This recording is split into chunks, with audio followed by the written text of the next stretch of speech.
Yoyya assalamualaikum warahmatullahi wabarakatuh. Ashamar kafune kam jirtan dhaggeeffattoonni YouTube channel Sofu Maraab bakkuma jirtanitti nageenya kan jaalalaa fi kan kabajaa isin dhaqqabeecha. Egaa video keenya kanarraatiin baay'een keessanatti maatiin turtanii imoon kan koo guutuutti xalafameetiin jira. Egaa imo isin jala xalafame akkamitti deeffachuu akka dandeessan kan koos deeffadhaatiin isinitti hima jechuudha.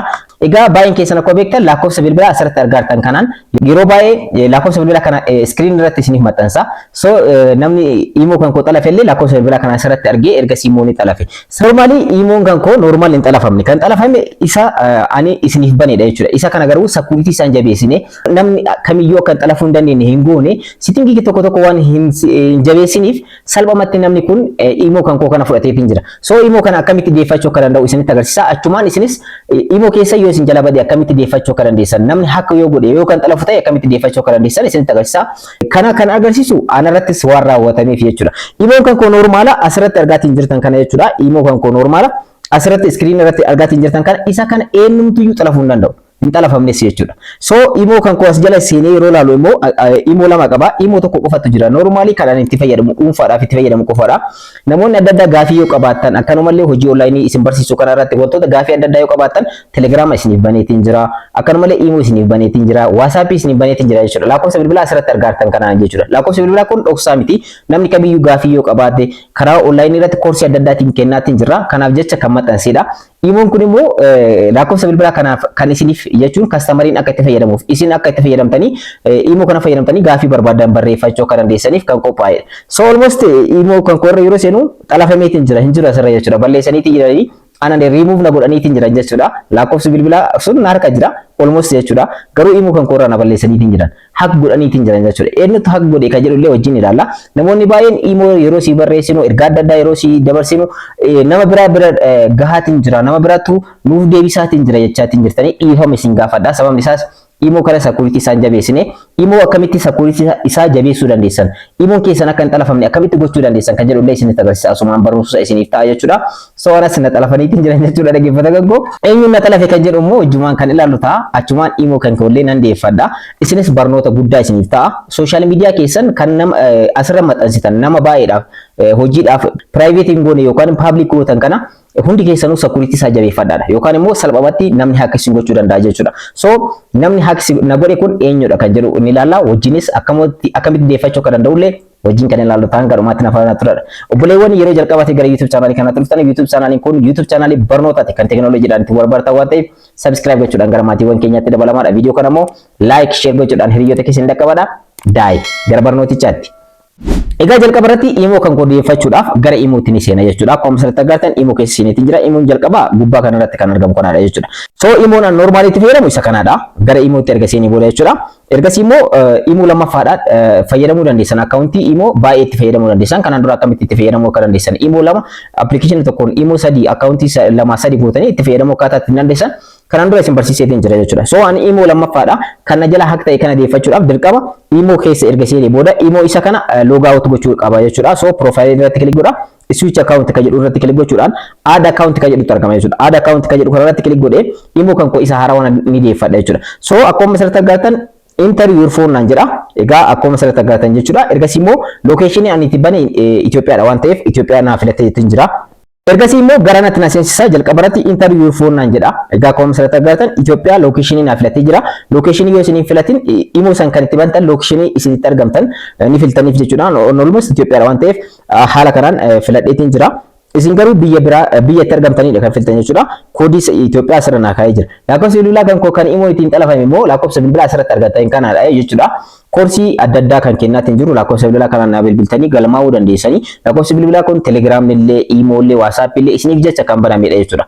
Private hin goone sababni isaas publicidha. Namni kamiyyuu akka itti fayyadamuu fi so salphamatti garuu imo kan koo xalafameetiin jira ni deebisa jechuudha. So ergasii immoo lakkoofsa imo kana ittiin banadhee itti galcha jechuudha. So na harka jira waan ta'eef jechuudha. So salphamatti lakkoofsa imo kana ittiin banadhee itti galcha jechuudha. Ergasii immoo salphamatti ni deeffadha. Ergasii immoo akkuma asirratti agartan lakkoofsa bilbilaa kan kootti galfadheetiin jira. Ergasii immoo mallattoo raayitii kanarra kilik gochuudhaan ergasii immoo okay jedha. Ergasii immoo maaltu ergama jechuudha. Koodiin gara kan kootiin ergama jechuudha. Egaa akkuma asirratti agartan directly imo kan koo na deebisee jira. naa deebiseetiin jira. Garuu akka tasaa yoo isin deebisu directly seeni kan koo akkuma asirratti argartan mucayyoo kanaadha jechuudha kan hagna godhe baay'een keessan argaatiin jirtan jedheetiin yaada keessa deemnee kan ilaalu ta'a jechuudha. Egaa kana fakkaatti isheen jechuudha. Akkuma profaayilii isii asirratti arguu dandeessanii. So imoon security tokko hin agarsiisu waan ta'eef isheen eenyu akka taate isinitti agarsiisuti. Viidiyoo waraabeetiin isinitti agarsiisa. Ergasii immoo imoo keessan akka xalafamne haala kanaan deeffachuu dandeessan. Yeroo deebistanii lakkoofsa bilbilaa keessan itti galchitan direct seensisuu dhabuu danda'a.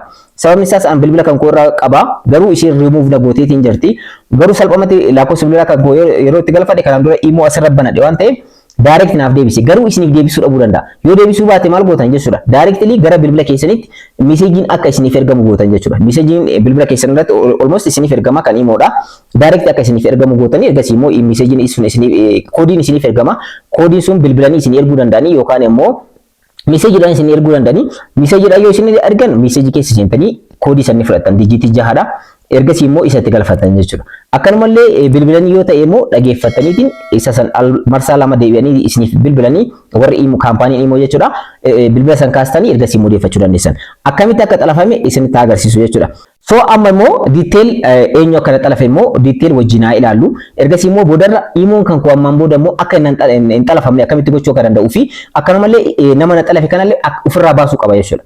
Ofirraa baasuu qaba, delete gochuu qaba, balleessuu qaba jechuudha. So isas balleessee imo kan koo nan deeffadha jechuudha. Garuu wanti asirratti beekuu qabdan imo kana namni kun osoo kan beeku ta'e lakkoofsa bilbilaa ufiitti jijjiirachuu ni danda'a. Lakkoofsa bilbilaa akkamitti jijjiiruu akka dandeessan kanaan dura viidiyoo isiniif hojjedhee jira ilaalaa. Lakkoofsa bilbilaa hin jijjiirreef deeffadhe salphamatte jechuudha. Garuu hakaroonni ciccimoodii fi namni ciccimaan maal godha? Lakkoofsa imo san haka erga godhe booda lakkoofsa bilbilaa jijjiiruu ni danda'a jechuudha salphamatti. Ergasii immoo an deebisee argachuu hin danda'u. Maaliif bilbilli kan koo harka jiru waan jiruuf salphama deebiseetiin argadheetiin jira. Isin ammoo bilbila keessan imoon keessan yeroo hundayyuu sakatta'uudhaan deeffachuu dandeessan jechuudha haala kanaan. Amma immoo eenyu akka taatee fi boodarra immoo isteeppii 3 wantoota sitingii 3 qofa sirreeffachuudhaan namni kamiyyuu haka kan goone gochuu dandeessan. Isheenis ammaan booda haka na gochuu dandeessu abadan. Gonkumayyuu jechuudha. So wantoota 3dha kan sirreeffachuu qabu wantoota sanii waan hin sirreeffatin fi salphamatti imo kan koo lakkoofsa bilbilaa asirraa argattee iskiriin irra jira. Imoon al tokko koodii osoo hin ergin directly lakkoofsa bilbilaa yoo itti galchitan imo isiniif bana. So argitanii security jabeeffanne waan ta'eefan. Security osoo jabeeffadhe immoo dirqama password gaafata. Yeroo isheen lakkoofsa bilbilaa kan koo itti galchiteetiin jirtu password sun na bira dhufa. Anammoo na bira dhufe taanaan na beeksise taanaan imoon namni hack na godhuudhaaf akka deemu nan hubadha. Ergasii salphamatti ofirraa balleessuu danda'a jechuudha. So amma immoo eenyu na xalafe kan jedhu mee wajjin haa ilaallu. Egaa akkuma asirratti argartan imoon kan koo kana fakkaata jechuudha. Profaayilii ishee irratti kilik haa godhuuti. Ergasii suuraa ishee kana fakkaata jechuudha. Simalee Yesuus jedha. Baay'een keessan maqaa ishee linatti maatiin turtanii kana fakkaata jechuudha. Profaayiliin isii kana fakkaata. Lakkoofsi bilbilaa kan koo ta'uu asirratti ilaaluu dandeessan. Yeroo hunda iskiriinii irratti isiniif kennaatiin ture. Nama akkanaa kana dubartiidha waan isin ajaa'ibsiisu. Garuu haakana gooteetiin jirti. Egaa dubartoonni illee hin amansiisan jechuudha. Isheen kun hattuu akka taate beekuu dandeessan. Amma nama wajjin iccitii osoo qabaadhe iccitiin kan guutumaan guutuutti baaseetiin jirti jechuudha. Baay'een keessan ni beektanii viidiyoo namaa baasuudhaan namoonni maxxansaatiin jiran karaa telegiraamaatiin qarshii gaafachaatiin jiran akkaawuntii namootaa haala kanaan hack gochuudhaan jechuudha. Mucayyoo tana hundi keessan of eeggachuu qabdan jechuudha. Hamma ta'e tokko ni beekte jechuudha akkaataa nama hack gochuu dandeessu ishee kanaadha. Asirra ilaaluu dandeessan. Profaayilii ishee asirra godhatte waan asirra ajaa'ibsiisu. Profaayiliin ishee kanaadha. Sirriitti ilaalaadha. Avaatariidha. So kana fakkaata jechuudha. Iccitii ishee salphumatti ilaaluu ni danda'a. Balaa irraan dhaqqabsiisuu ni danda'a jechuudha. Lokeeshinii isiin itti argamtu illee mee isinitti agarsiisu. Lokeeshinii isii asirratti ilaaluu ni danda'a jechuudha. Bakka isheen itti argamtu lokeeshinii naaf erga waan ta'eef jechuudha imoon. So namni kun lokeeshinii kanatti argama jechuudha. Bakka kanatti argamti asirratti ilaaluu dandeessan. So kana qofaa miti hiriyoota isheen wajjin haasaatiin turtellee kana fakkaata. Suuraa isheeti kunniin kan amma argaatiin jirtu kan isheen hiriyyaa isheetiif ergaa. Hattoota kana kanaan dhaggeeffattoota kan koo nas saaxila ammaan booda. Nama baay'eetu naan dhaqqabaatiin jira wanta kana. Ammaan booda hattoota kana guutumaan guutuutti nan saaxila. Ishee kanadha jechuudha. Ishee kana eeggadhaadha. Almost hattoota kana baay'ee gara nama nyaatu. Iccitii isaanii asirratti ilaaluu dandeessa. Wantoota fokkii isaanii illee ni jira. Kana isinitti agarsiisuu hin barbaadu. As keessatti wantoota bal'aatu argama. Kan ishee walii warzee walii naasofte sagalee maal kana as keessatti hin argama jechuudha. Iccitii isii keessa deemuu hin danda'u. Amma kan na barbaachisu immoo kan qofa jabeeffachuudha. So namoonni baay'een gara isheetitti ergaa adda addaa ergaatiin turanii wanta hin taane illee deebisaa fi turtee arrabsaa turtee hiriyoota kan koo jechuudha. Mucayyoo ajaa'ibaa wayitii. Egaa iccitii ishee baay'ee hundayyuu beekuu nan danda'a jechuudha. Ammaan booda immoo kan koo anatu control gochuu qaba jechuudha. So settingii kanneen waan sirreeffatiin salphumatti hack kana gochuu dandeessa jechuudha.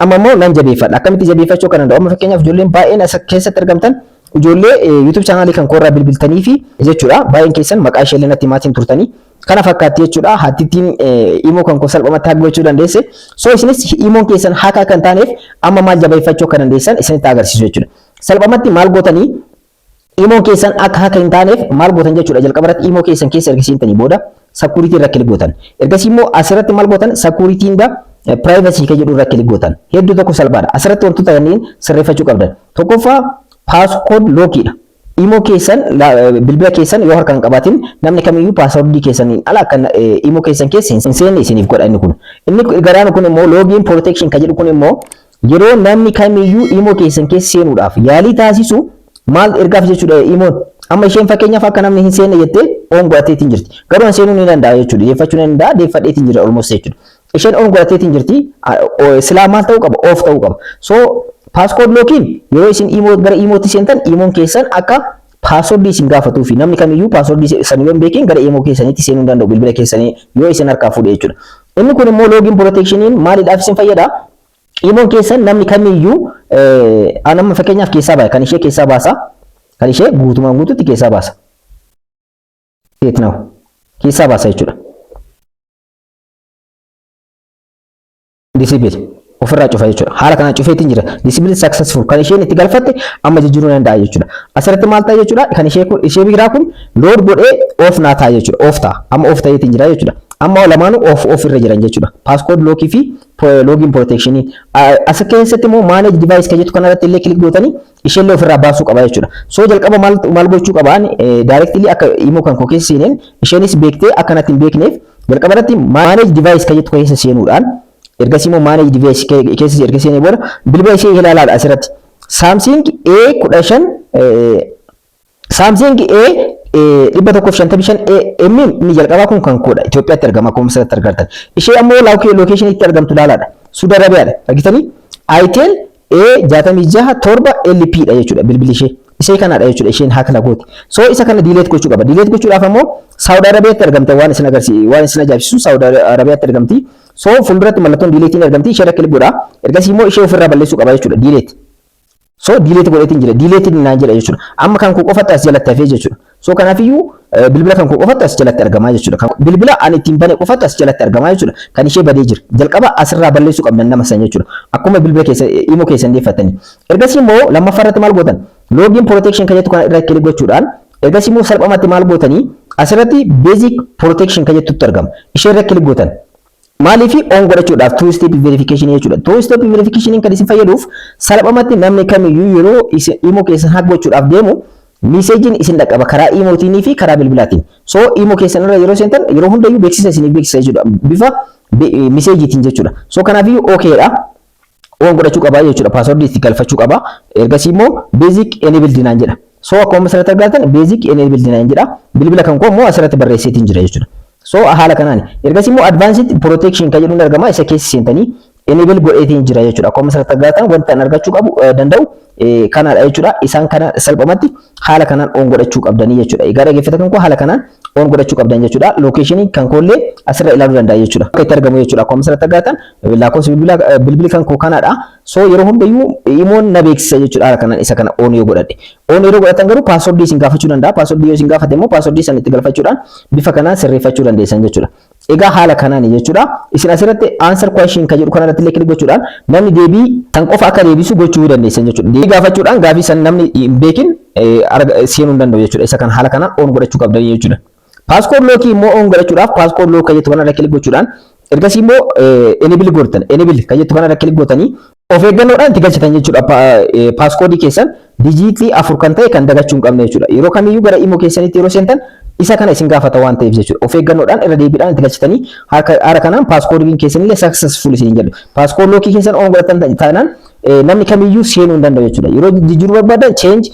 passcode kan jettuun argamti ishee irra click gootan jechuudha egaa haala kanaan jechuudha jabeeffadheetiin jira ammaan booda jechuudha wantoota tokko as keessatti ilaaluu ni danda'a jechuudha ammaan booda salphamatti gara imo kan kootti seenuu hin dandeessu keessattuu login protection two step verification on ta'uu qaba jechuudha isa kana on godhachuu qabdan salphamatti jechuudha yeroo hundayyuu immoo isa manage device kan jedhu kana keessa seenuudhaan asirratti jabeeffachuu qabdan jechuudha as jala namni isin hin beekne yoo jiraate nama san delete gootanii ofirraa baasuu qabdan jechuudha sababni isaas imo keessanitti fayyadamaa jira waan ta'eef so haala kanaan kan sirreeffachuu qabdan inni biraa immoo of duuba deebi'uudhaan amma immoo settings kan jettu keessa seenta. Settings kan jettu kana keessa seentanii egas immoo account security kan jedhu ni argama. Account security kan jedhu keessa seenuudhaan akkuma misal argattan passcode lock illee on godhadheetiin jira duratti jechuudha. Asirra kilik gochuudhaan passcode lock keessan duratti on godhadheetiin jira. Wantoonni sadiin isin jedhe kun illee isa kanadha jechuudha.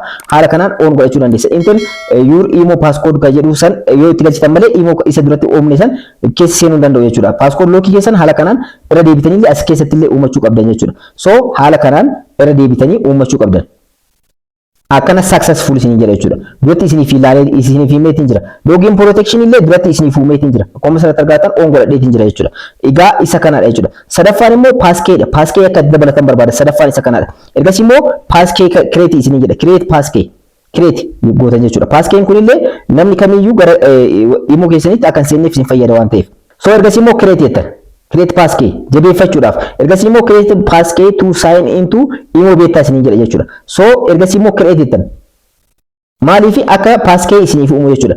Ergas immoo Samsung pass isin gaafata gara Samsung pass keessanii sign in gootanii ergas immoo salphaamatti passkey bilbila keessanii imo keessaniif maalidha security dhaaf isin fayyada jechuudha. Ergas email filattanii fi salphaamatti connect gochuu dandeessan email keessan kan bilbila irraa qabdan jechuudha. Isaan kanneen sadeenu haala kanaan on godhachuu hin dagatinaadha. Isheen osoo beekti asirratti change phone number kan jedhu kana kilik gochuudhaan lakkoofsa bilbilaa jijjiiruudhaan akkaawuntii kan fudhachuu ni dandeessi turte jechuudha. So change phone number jettanii akkaawuntii isaa jijjiiruudhaan salphumatti itti fayyadamuu ni dandeessan jechuudha. Egaa viidiyoo keenya kanarraa keessatti gabaabinumatti imoon keessan haaka akka hin taane akkaataa ittiin gochuu dandeessanii fi haaka yoo ta'e immoo akkamitti deeffachuu akka dandeessan amma tokko sirriitti agarsiisee jira. Akka irraa fayyadamtan abdiin qaba. Viidiyoo kan kanarraa asirratti xumuree jira. Yeroo biraa viidiyoo biraatti wal argina. Hangasitti nagaa naa tura isiniin jecha. Warroonni YouTube channel kanaaf haaraa taatan subscribe, like, share gochuun irraanfatinadha. Yeroo biraa viidiyoo biraatti wal argina. Bye.